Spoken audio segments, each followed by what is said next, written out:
A gente agora tem um entrevistado que vai nos ajudar a entender todo esse cenário. Vou conversar agora com a coordenadora de Relações Internacionais da Fundação Escola de Comércio Álvares Penteado, a FAAP, Marília Souza Pimenta, a quem eu agradeço a presença aqui conosco no Visão CNN. Eu gostaria de saber a sua avaliação sobre essa reunião do Conselho de Segurança da ONU, essa reunião de emergência, sobre as declarações que nós acabamos de ouvir, sobre essa possibilidade desse perigo nuclear, desse risco de um desastre nuclear por combates em torno a usinas ucranianas. Muito boa tarde, mais uma vez bem-vinda. Boa tarde, Carla. Boa tarde a todos e todas que nos acompanham. Eu acho que o diretor-geral, né, da IEA, Rafael Mariano Grossi, resumiu muito bem, né? A usina opera em normalidade, mas nós não podemos falar em normalidade quando há uma intervenção militar perto de uma usina nuclear, né, a maior usina nuclear da Europa. Então, certamente, nas últimas 24 horas, houve uma escalada nas tensões que envolvem este conflito, essa intervenção, essa invasão russa na Ucrânia, e esse agravamento, essa intensificação, ela agora piora, né, justamente com essa tomada de uma usina nuclear. Eu imagino, né, e a gente já pôde observar aqui o convite, né, para a participação do diretor-geral da IEA nessa reunião de emergência da ONU, também eleva o grau de tensão, né, em que nós estamos agora acompanhando, e essas tensões, elas são tudo aquilo Professora Marília, infelizmente eu vou ter que interrompê-la, a gente volta daqui a pouquinho, porque nós vamos ouvir agora a representante dos Estados Unidos no Conselho de Segurança. Na Rússia, na Ucrânia e na Europa. Como primeiro passo, nós pedimos à Rússia que retire suas tropas da usina nuclear para permitir atendimento médico a funcionários feridos e permitir que os operadores tenham acesso total ao local e se comuniquem com os reguladores atômicos e permitam que os reguladores possam manter a operação segura da usina. Bombeiros da Ucrânia e engenheiros devem ter acesso total à instalação nuclear para avaliar danos, em particular ao sistema de arrefecimento de água, para impedir a deterioração da situação, se necessário. Instalações nucleares não podem ser parte desse conflito. A energia confiável é vital para a geração de energia nuclear, assim como para a manutenção de seu combustível. Portanto, isso deve ser mantido. A Rússia deve evitar qualquer tipo de força que pode trazer um estresse ainda maior aos 15 reatores que existem na Ucrânia ou interferir com a capacidade da Ucrânia de manter a segurança das suas 37 instalações nucleares e as populações ao redor de tais instalações. Os Estados Unidos continuam extremamente preocupados que as forças russas que controlem Chernobyl não tenham permitido uma troca de turno desde a semana passada. Isso é um comportamento bastante irresponsável e traz muita preocupação em relação à operação segura de ambas instalações. E nós pedimos que todos os países que apoiem a Agência Internacional de Energia Atômica em seus esforços para fazer arranjos assegurando a segurança nuclear e evitando uma catástrofe nuclear na Ucrânia. Nos últimos 9 dias, temos testemunhado um impacto devastador.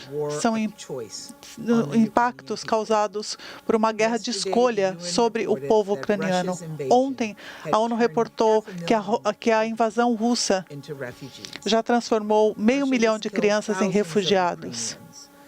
Já matou milhares de ucranianos e sacrificou também milhares de soldados russos. A Rússia está destruindo uma infraestrutura crítica, negando água potável às pessoas e gás para manterem as pessoas aquecidas e não congelem no meio do inverno. O impacto humanitário dessa destruição será significativo.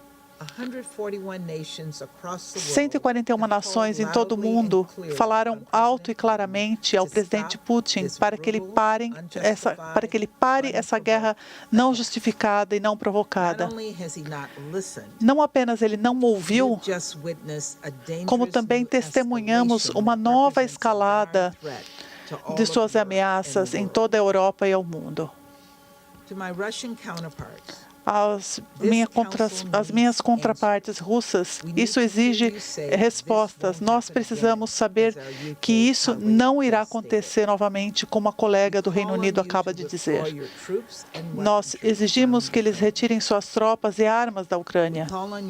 Nós pedimos que eles respeitem as águas, as pessoas, as infraestruturas da Ucrânia e a Carta da ONU. Nós pedimos que os senhores respeitem as suas tropas o suficiente para não enviá-los a uma guerra injustificada ou numa missão suicida contra uma instalação nuclear.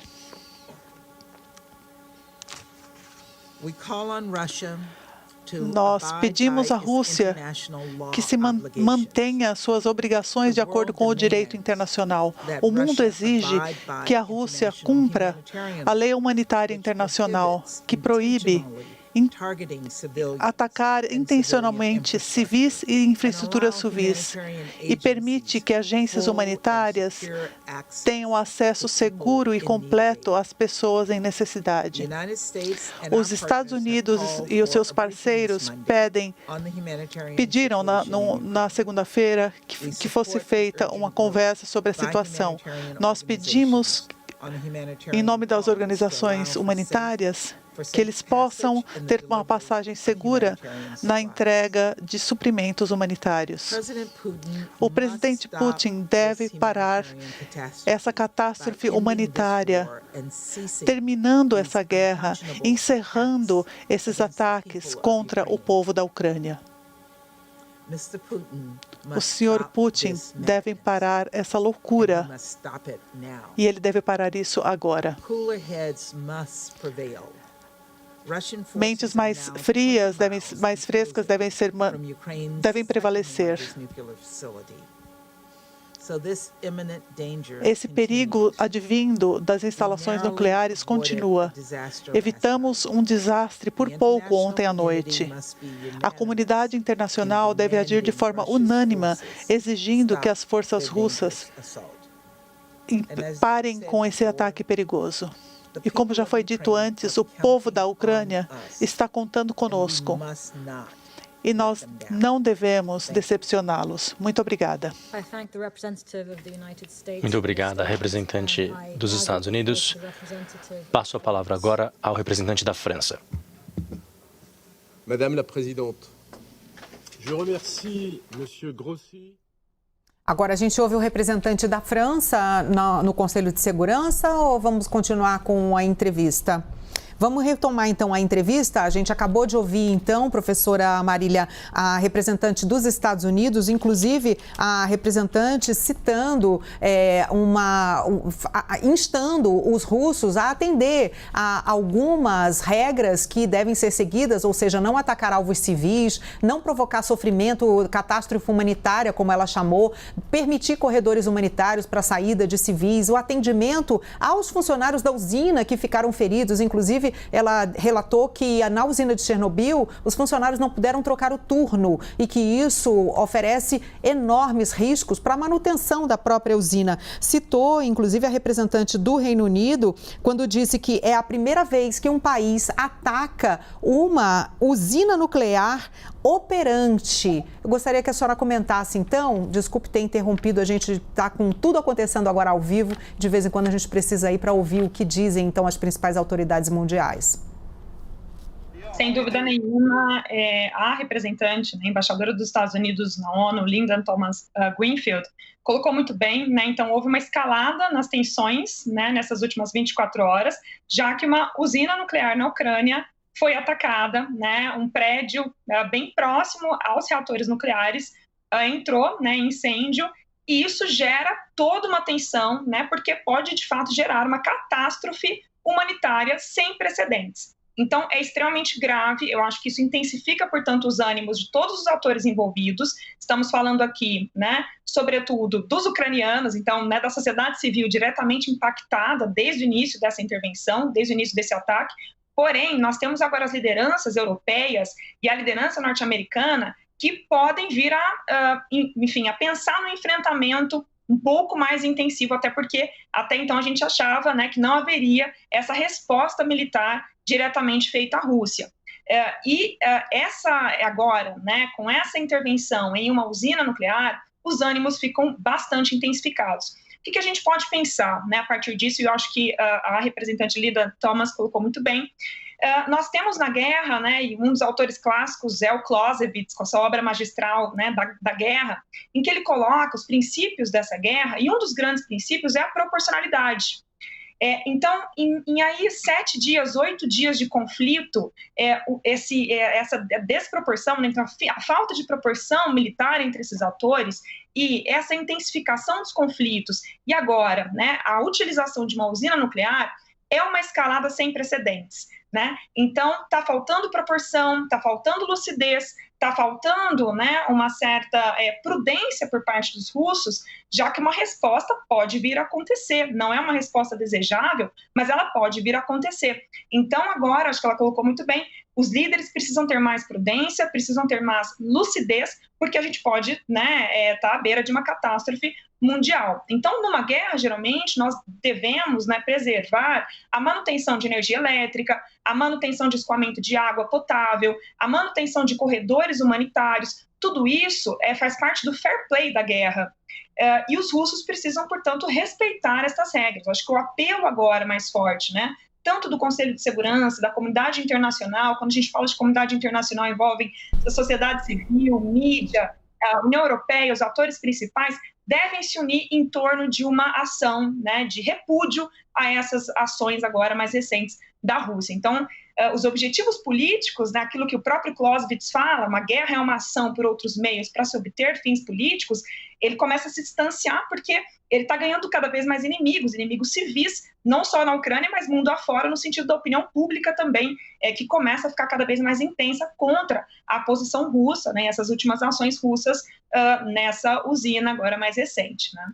Me chamou a atenção duas coisas. Uma que a senhora falou a respeito de haver a possibilidade agora de uma resposta mais efetiva. Gostaria de saber se a senhora acha que entra no campo militar, se por acaso é algo que está no horizonte, uma reação por parte dos países europeus, até dos Estados Unidos, né? Porque já que a gente sabe que a Ucrânia não faz parte da OTAN e que, portanto, não há obrigatoriedade de uma entrada em cena da OTAN nesse momento para defender um país que não é país membro. E outra coisa, eu gostaria de saber se a senhora concorda com relação à fala de Linda Thomas Greenfield, da representante americana, quando ela diz que é preciso que haja uma mente mais arejada ali, uma mente, não sei exatamente as palavras que ela utilizou, mas ela estaria sugerindo que Putin deveria ser retirado do poder na Rússia. Seria isso? Bom, primeiramente eu acho que uma resposta militarizada, né, do Ocidente, via OTAN ou não, é o worst case scenario, né, é o pior, né, caso, a pior escolha. Acho que não é uma escolha ainda sendo considerada, eu acho que ainda não. A tendência até então observada, né, infelizmente, seria uma tendência de um conflito civil prolongado, quer dizer, como a gente observou em outros casos, né, então, uma deflagração, uma intensificação do conflito dentro da Ucrânia, com apoios, mas apoios indiretos, e não uma intervenção direta, já que, como nós sabemos, né, durante toda a Guerra Fria, se evitou um conflito direto entre Estados Unidos e Rússia por conta da capacidade nuclear. Nós temos uma capacidade nuclear hoje de destruição de 16 vezes da Terra. Então, essa variável, né, ou essa possibilidade, ela vai ficar, né, em último caso. E aí eu acho que quando a Linda Thomas coloca nessa necessidade, é justamente de haver líderes neste momento que ajam com a prudência, né? Porque muitas vezes o próprio Clausewitz, outros autores, né, que analisam a guerra, o próprio Aron, vai mostrar que a cada ato de guerra, as circunstâncias se alteram, os atores mudam de posições e fatos inesperados também podem acontecer. Então, o caso dessa usina pode ser aquele tipo de fenômeno dentro da guerra que se torna um estopim. Não previsto, não planejado e faz parte aí de uma série de ações, né, da Rússia que talvez não se contasse com esse resultado. Então, por exemplo, não se contava com essa resistência tão forte da população da Ucrânia com relação à intervenção russa, né? Não se contava com uma opinião pública tão forte de repúdio a essa ação militar russa, assim como não se contava com essas incapacidades, enfim, que têm sido relatadas, né? Inclusive falta de combustível em alguns tanques, alguns erros táticos, alguns erros na estratégia. Isso faz com que a Rússia acabe se afastando cada vez mais dos seus objetivos políticos. Quais são os objetivos políticos russos, né, para essa intervenção? Isso está muito claro. A neutralização, a desmilitarização ucraniana e a liberação da passagem, né, desse espaço para a manutenção de um exercício de poder russo. Isso está claro desde o fim da Guerra Fria. Esse é um espaço vital, né? A gente pode usar esse termo aí da geopolítica clássica. Esse é um espaço vital para a Rússia. Porém, para a manutenção e para a garantia dos seus interesses políticos, eles precisam usar as estratégias e as táticas corretas. Ao meu ver, tem faltado prudência, tem faltado fair play, tem faltado lucidez em algumas conduções. Eu acho que as últimas 24 horas elas mostram muito bem isso. Professora, o porta-voz do Ministério da Defesa russo culpou os ucranianos, disse que houve uma sabotagem que teria originado esse incêndio na área da usina nuclear. E ele chamou de provocação monstruosa. Disse que a equipe da instalação nuclear continua trabalhando normalmente. Vamos ouvir e depois a gente volta para conversar. Украинская диверсионная группа совершила поджог учебно-тренировочного корпуса. Прибывшими к корпусу пожарными расчетами возгорание помещения было ликвидировано.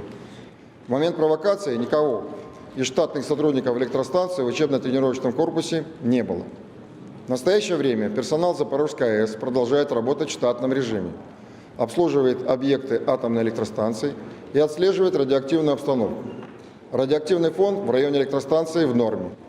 Оперативно последовавшие заявления Зеленского о якобы угрозе атомной электростанции и его переговоры с Вашингтоном и Лондоном не оставляют никаких сомнений. Целью провокации киевского режима на атомном объекте является попытка обвинить Россию в создании очага радиоактивного заражения. E após a reunião da Aliança Militar mais cedo, o secretário-geral da OTAN, Jens Stoltenberg, falou com jornalistas sobre a guerra. Um dos assuntos abordados foi justamente essa ofensiva russa à usina ucraniana. Vamos ver o que disse Jens Stoltenberg. As ações irresponsáveis na usina nuclear ontem à noite mostram como é perigosa essa guerra. A guerra é muito perigosa. Atividades militares e batalhas ao redor de uma usina nuclear aumentam ainda mais o perigo. Isso só torna mais importante ainda que Putin traga fim à guerra, tirando os soldados russos da Ucrânia e trabalhando em esforços diplomáticos de boa-fé. Bom, professora Marília, nós vimos aí, então, duas formas de ver o mesmo fato, né? A OTAN alertando para a gravidade do que aconteceu e a defesa russa dizendo que haveria um ato de sabotagem, um ato que seria uma provocação que teria sido cometida pelos próprios ucranianos, já que, como ele disse, não havia, né, ninguém dentro desse prédio aí que sofreu o incêndio, ou seja, para ele, isso seria um ato de sabotagem para tentar culpar, então, os russos. A gente, mais uma vez, fala da guerra de narrativas que está acontecendo, a guerra na busca, né, pelo apoio de ambos os lados. O que a senhora tem para dizer a respeito dessas duas posições? Acredito que isso só reforça o que a gente tem chamado mesmo de guerras de narrativas, né? Então, se é sabotagem ou não, é uma intervenção militar, é uma ação militar que acontece perto de uma usina nuclear, e isso não pode acontecer numa guerra, isso não deve acontecer. Isso é um dado objetivo, isso faz parte de um fair play da guerra e faz parte de um contexto geográfico onde nós temos a maior usina nuclear do mundo. Então, ações militares em qualquer entorno de uma usina nuclear devem ser repudiadas, devem ser evitadas. Então, nessa tecnicidade, né, nessa guerra de narrativas, o que se perde, né, é a matéria fundamental, ou seja, não se pode ter ação militar perto de qualquer usina nuclear. Então, acho que isso é o objetivo, né? Com relação à OTAN, né, e essa fala, é justamente isso, essa escalada de tensões que se observa a partir desse incêndio nessa usina nuclear. Então, acho que todos, né, e sobretudo a OTAN e a ONU, enquanto atores coletivos nesse momento, vão se posicionar de forma muito contundente. Muito obrigada. Eu conversei aqui com Marília Souza Pimenta, coordenadora de Relações Internacionais da Fundação Escola de Comércio Álvares Penteado. Agradeço sua contribuição aqui no Visão CNN. Uma boa tarde. Boa tarde, obrigada.